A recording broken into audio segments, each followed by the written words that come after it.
Last time on Star Trek Deep Space Nine, you'll notice this is the first time they've actually pulled the two-parter thing, which actually worked out pretty well because this was a very expensive two-parter to make. Lots of guest stars and lots of special effects with regards to the wormhole and the fleets and the battle. Apparently the battle was one of the most complicated things they ever did. In fact, they split it amongst two separate digital companies, Foundation and I can't remember the other one, just to help deal with it. They even contacted Dan Curry and Bradley Thompson, who are two people who work on the show, who both have an idea and understanding of military tactics in order to try and get an idea of said military tactics to help make it look like it was an actual military engagement. A lot of work went into this, and it kind of shows. This also pretty much served to lay the groundwork for the finale of Season 7. Not the special effects part, but the string continuity thing. I've referenced before that this was the first time, the very first time they did this. And they will attempt this again in Season 7, and then Season 3 and 4 of Enterprise, as well as Discovery. But I bring that up because it is the tremendous success of this six-parter, or technically seven-parter, that allowed them to say, yeah, no, this totally worked, let's do this again. And from what I understand, and this is from interviews with Ira Stephen Bear and Ronald D. Moore, the throw-it-together nature of how they bungled their way through this six-parter is part of how they were able to then be more prepped for the finale. But we'll get there when we get there. So, of course, they decide to try and pull a Hannibal on the Cardassians. And I wouldn't even make that connection, but I've actually seen that film. The one where Alexander Siddig plays Hannibal. It's just a nice touch. I just thought it was amusing. Those little coincidences in fiction. There's this nice bit where O'Brien says, don't worry. Don't focus on those ships. Focus on your job and try not to think about it.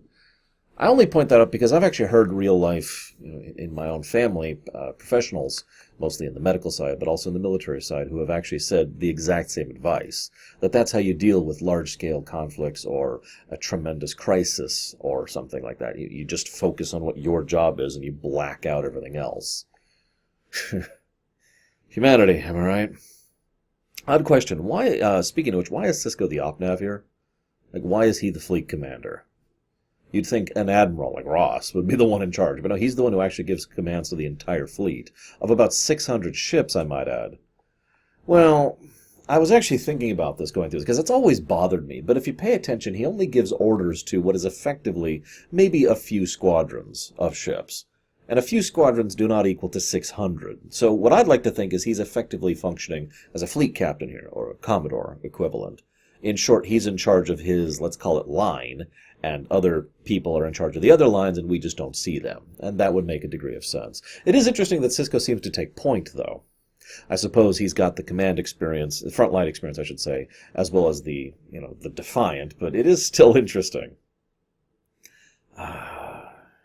There's this bit where they say, okay, we're going to go ahead and we're going to open up the trap and let them come in. And they say, well, let's charge right in.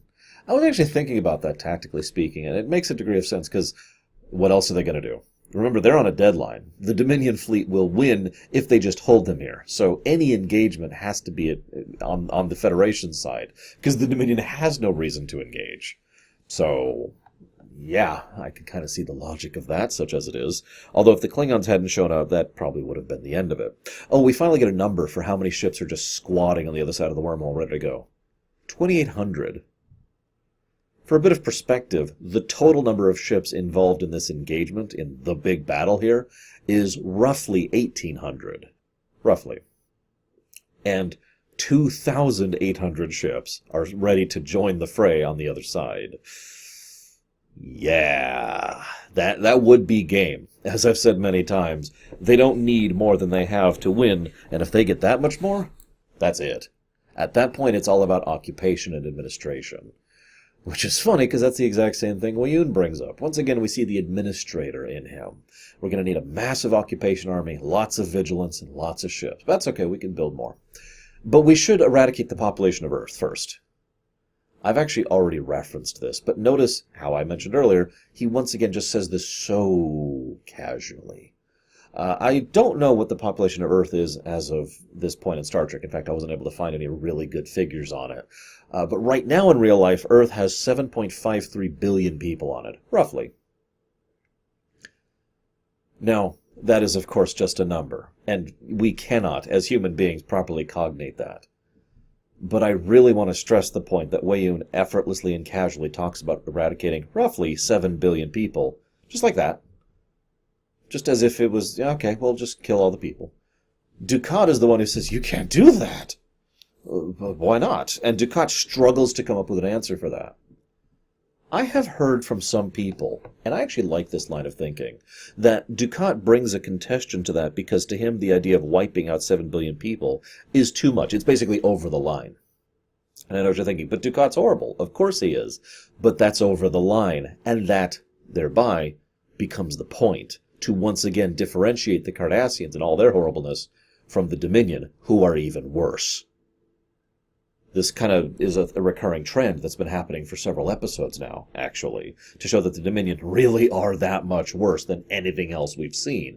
And I have to admit, I like that idea. Dukat, of course, then comes up with this story of, you have to force them, you have to make them acknowledge your greatness, blah, blah, blah, blah, blah.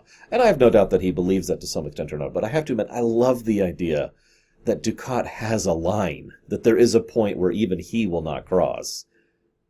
Just food for thought. And I know what some of you are going to say. Let's save our discussion for Dukat last. I actually want to talk about him last. So forgive me for bringing it up. Let's move on to our next point. So we have this horrible, dark, wonderful battle going on, and they've jammed the comms, and everyone's getting blasted, and ships are being destroyed left and right. Cut to Weyoun and Dukat having drinks. It's a nice contrast. But what I like also is that back on the ship, Quark is now alone. The only ally he has on the entire station is Zeal. They say history turns on little things. I just want everyone to really realize that, if not for the inferences of Quark and Zeal, there's a pretty good chance that they wouldn't have won the day here, that the station would be able to destroy Defiant before it went into the wormhole. Think about that. So, out of 600 ships, of course, only the Defiant gets through. I do admit Quark's plan is hilarious. They actually do have a souffle. And there's nothing wrong with it, but he keeps acting up like, oh God, there might be something wrong with it. There might be... No, there's definitely nothing in the souffle. What are you talking about? Because there isn't, of course. That wasn't the plan. I do love how when Quark takes down the two Jem'Hadar soldiers, he is in complete shock. Of course he is. He's a normal guy. As I've said many times, that's kind of the point of Quark, is that he's an everyman. He's actually more of an everyman, as weird as this may sound, than O'Brien. When I say everyman, to be clear, what I mean is he is someone who is more ground level in terms of perspective, who is not a great hero, who is not some legendary figure, who is not a skilled engineer or a amazing doctor or a genetically engineered person or a super advanced alien or anything like that. He's just some dude. And when some dude, out of what is effectively sheer instinct, probably accidentally pulls the trigger on, he just kind of jerks and kills the two Jem'Hadar, of course it's going to put you in shock. I love that little touch. Nice touch. I also like how Kira seems to sympathize with him at least a little bit. Granted, she was a lot younger when she made her first kill, but, right? Anywho, so... to make this last-ditch effort. We're going to do it. We're going to stop it. We defeated... No. Failure. I'll admit, when I was watching this for the first time, that caught me. Because that's not the normal Star Trek approach. The normal Star Trek approach is, okay, last minute, okay, 3 seconds to spare. Okay, we made it. We made it. Whew. Okay, we turned off the weapons, and now the Defiant can, stop the whatever. No. Wormhole is... opened, mines are destroyed, 2,800 ships start coming through. Now this is interesting. I've heard people debate over the years if Sisko went into the wormhole knowing the Prophets would get involved, but upon rewatch, and I paid very close attention to his reactions when he's pulled in by the Prophets, he's like, what? What are you doing? What do you want from me? Why are you pulling me here? I don't think he went in for the Prophets. I think he went in to die. Just to put that as bluntly as I can. To be a pebble that the Dominion fleet roll over. What else can you do in those circumstances? I know a lot of people point out that those pods were probably automated back in Best of Both Worlds Part 2, but if you'll imagine for a moment that they weren't, it's the same mentality. Well, this is an impossible circumstance and there's no point in resisting. And then you pick up your gun. But then the prophets happen. But before we get to the prophets, we're going to take a quick turn, because there's 3 things I want to discuss at the end of this episode. You know how the episode ends. First, I want to talk about the founders. I mentioned this one. This is the last time I really plan to bring this up in any substantial amount. When the female changeling goes to Odo, she says, "Our battle with the Federation goes well." Now that's an important note, because she says it so smoothly, and she's trying to once again emphasize that Odo is on her side. And she's trying to do that whole passive manipulation thing. She probably senses to some extent or another that she's lost him. And, that's very valid, because she totally has. But then she decides, okay, she'll go ahead and reveal her cards. After all, Kira's already been arrested, and soon she'll be gone, so there's no more need for you to stay away from us. And this, right here, is the founder mentality in a nutshell. This is the best way to exemplify how alien they really are to the rest of us, because to them, let me put this into simpler words. I want you to imagine for a moment that there's someone you care about. And then there's someone else who is family. And the someone else wants you to be with them, okay? The someone else, we'll say the person you care about is Bobina, or Bob, I don't care about the gender. And the person wanting you to join them is Barbarella, okay? We'll make them both female, why not? Now, Barbarella doesn't understand why you don't want to go with Barbarella. I mean, come on, why not? They've got a nice house. They've got whatever it is you care about there. They'll allow you to pursue the career you want to. It's everything you've ever wanted. But for some reason, you're really attached to Bob, the first one. Okay, no problem. So what if Barbarella then offers to murder Bob in order to get you to come with? That'll get rid of the problem, right? Now you'll have no reason to stay, and you'll of course come with us, and you'll be in our paradise forever. If that doesn't sound as abominably wrong as it should, then I'm not doing my job right to make this clear. But from a founder's perspective, it makes perfect sense. The only possible explanation for why Odo has not rejoined is Kira. I already mentioned that. So logically, simply removing the problem will remove the problem. There will be no more obstacles, and Odo will rejoin them with open arms. And that is how much the founders really do not understand the rest of us. Or Odo. And of course, it's very logical. It's so logical, right? Of course this will get him to rejoin us. Why wouldn't it? And this, by the way, is why all those months ago, during episodes Heart of Stone, Season 3, Episode 14, I made a comment of why wouldn't the female changeling just kill Kira? Now, a lot of you left comments saying, well, she knew if she killed Kira, she'd lose Odo. To which I say, this episode. I don't buy that for a millisecond. She has absolutely no hesitation about killing Kira if she presumes it'll further her own ends. The ends in this case being getting Odo back. You can tell that she doesn't even cognate the fact that killing Kira will affect Odo in a negative manner. She looks at it like maybe like losing a toy. Like imagine you have a child and you say, well, I'm sorry, I have to take away... I've got the Void Yoshi here. I've got to take away your Void Yoshi. And so that's like the level of what she's thinking of this. I have to take away this toy, I'm sorry. But once I do, everything will be better. And of course, the founders... I've talked about their aspirations of godhood before, but it's relevant because the founders proclaim themselves God, very Goa'uld, I might add, and they build this mythos and they build this ineffable, we are above and beyond you quality.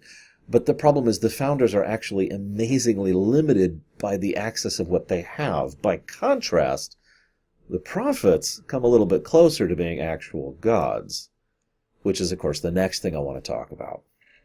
For those of you who weren't around when this episode came out, there was actually a bit of a ruckus, a bit of an uproar, such as it is, about people who are upset about the Deus Ex Machina at the end of the episode, where the prophets, wrong hand, get rid of the 2800. And that's kind of the end of that. That basically seals the deal.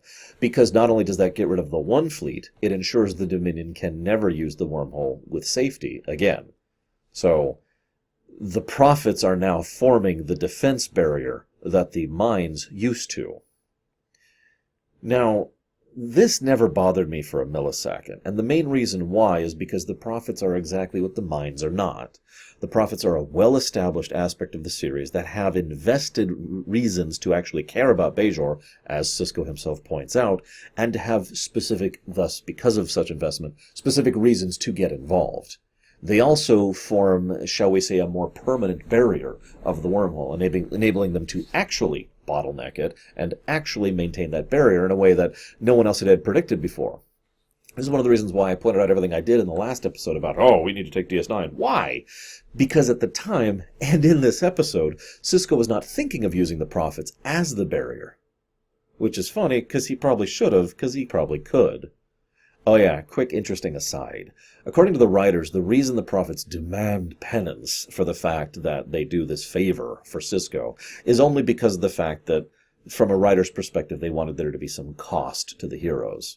So that's the real reason for that. But I like to think that there's a little bit of a Ferengi reason for that.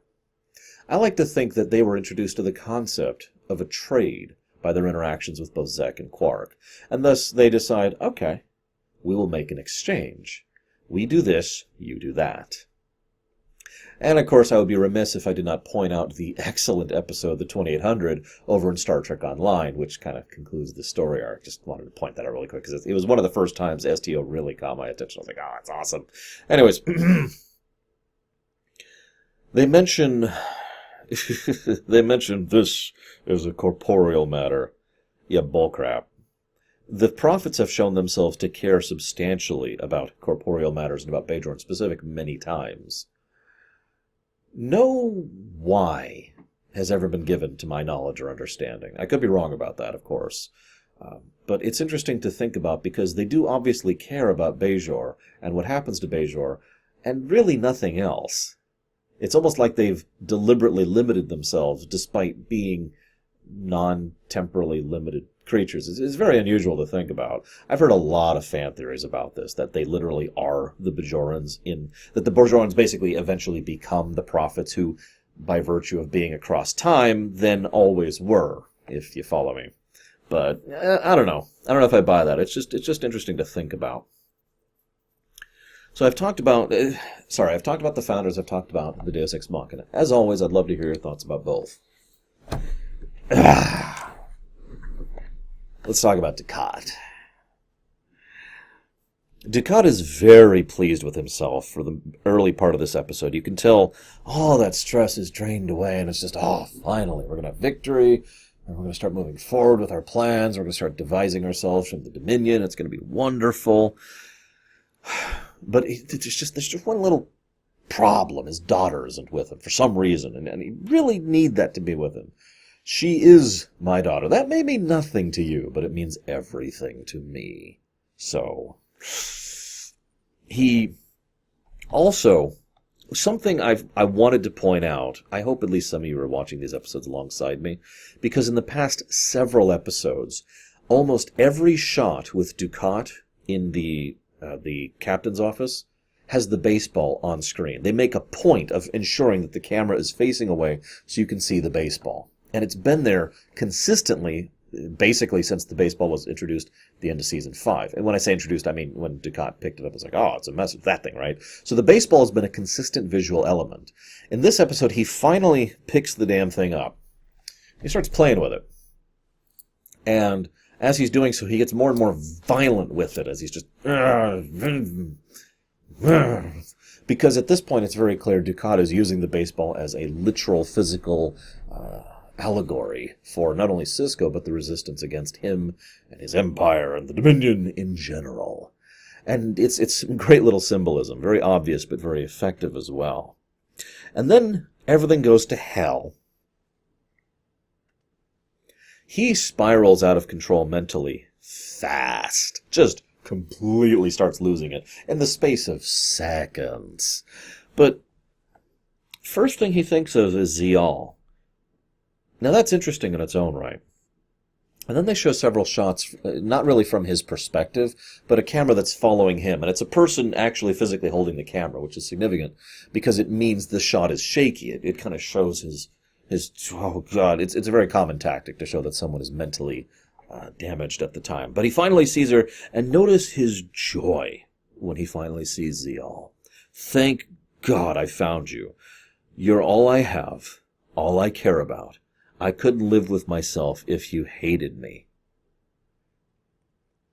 I've said before that there's a lot of different interpretations that I've heard over the years about Dukat's feelings about and towards Zial. I also know what the writer's intent is, which I'll talk about in a moment. But before I say any of that, as ever, I offer the opportunity once again to share your thoughts about Dukat in general and his specific feelings with Zial in specific, because for reasons I'll discuss in just a moment, this is basically the last time I'm going to talk about Dukat.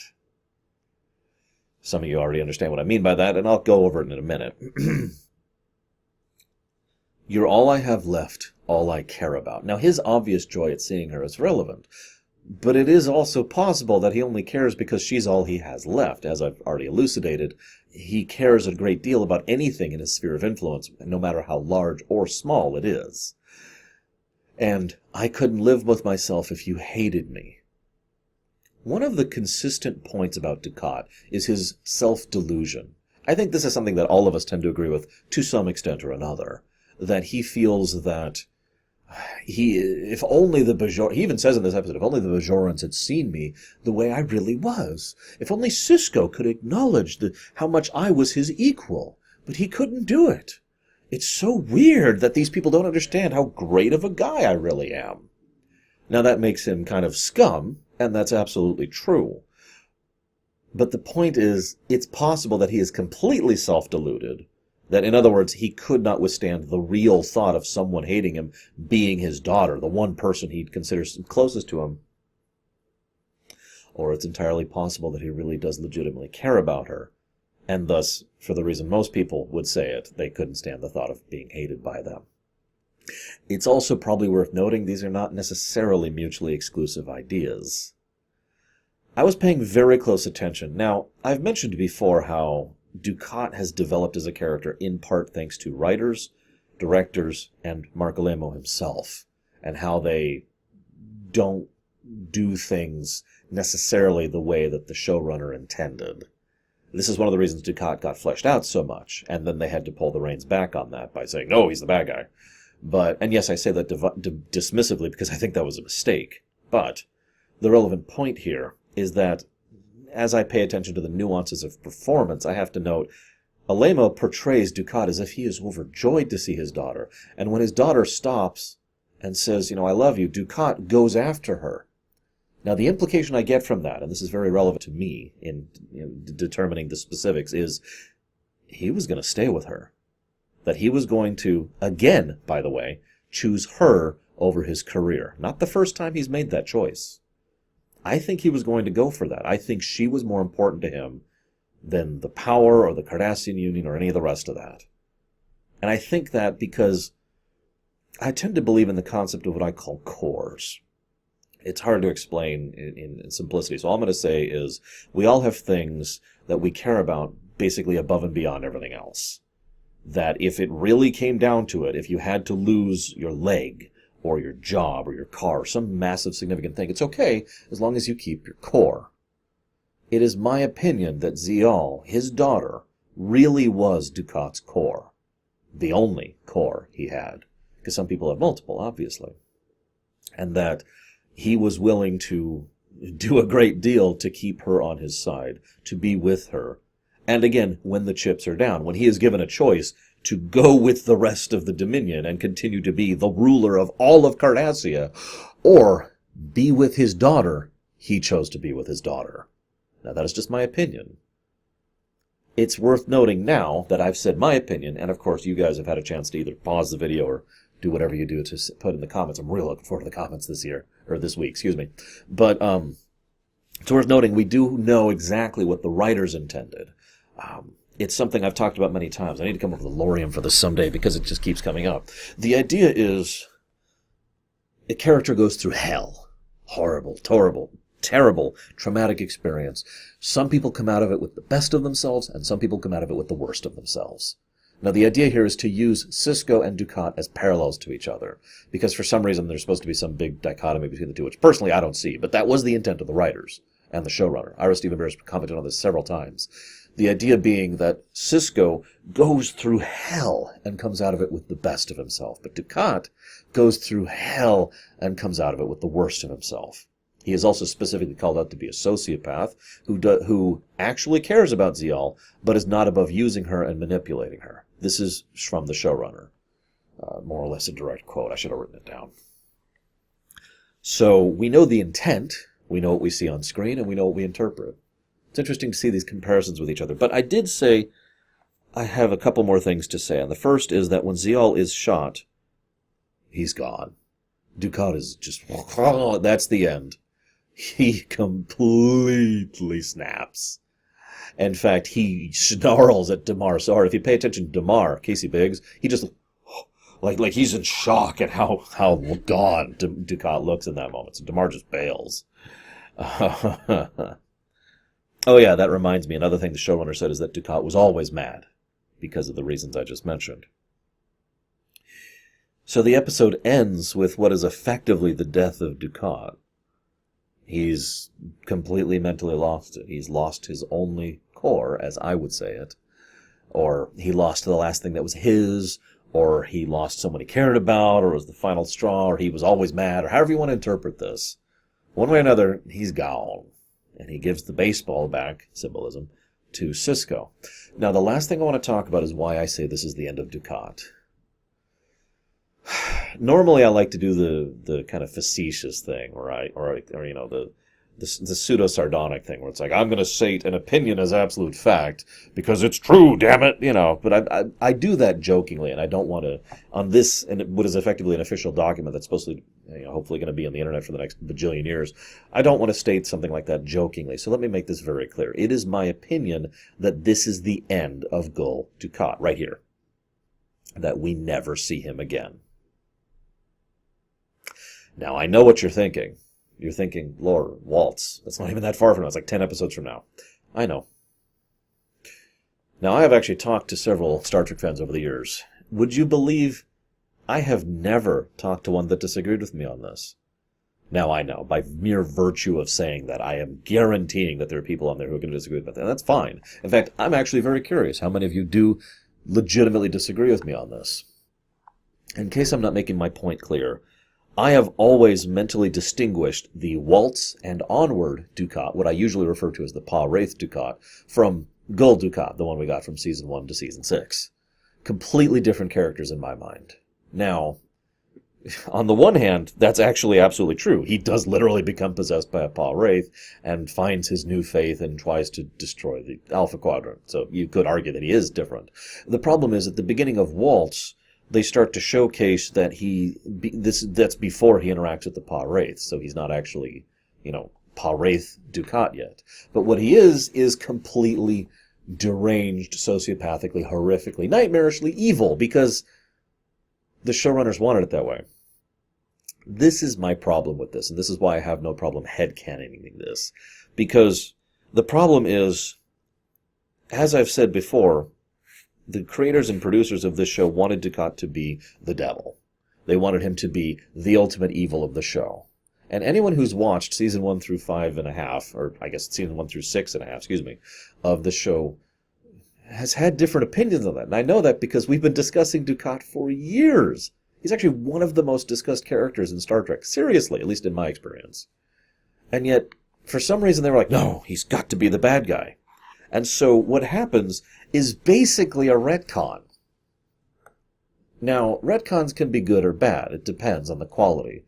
But in this case, I would say this retcon is bad. I would say this isn't a retcon that just tries to basically say, no, he's just a horribly disgusting evil person. There's no layers there. There's no dimension. There's no depth. There's no character. He's a cartoonish bad guy. Accept it, because that is what Dukat will be from Waltz onwards. A cartoonishly evil, psychopathic, sociopathic, yes, both, nightmarish person. Nothing else. And that, well, to be as blunt as I can, I find that to be cheap. I don't care for that at all. So I reject it, because I don't have to accept canon. It is canon, and it's my job to comment on canon and to share canon, but doesn't mean I have to accept it personally. Which again brings me back to my point, this being the end of Dukat. Ignoring the fact that from now on we're not getting what I consider to be Dukat, if I might be so bold, this is also a fitting ending for Dukat. That the deposed tyrant and the great military leader and the one true Cardassian and the father figure and the man totally going to get with Kira ends up losing everything and just descends into whimpering childish madness. That to me feels like a fitting end for the character, really. We could probably still do stories after this, but they don't need to be done at this point.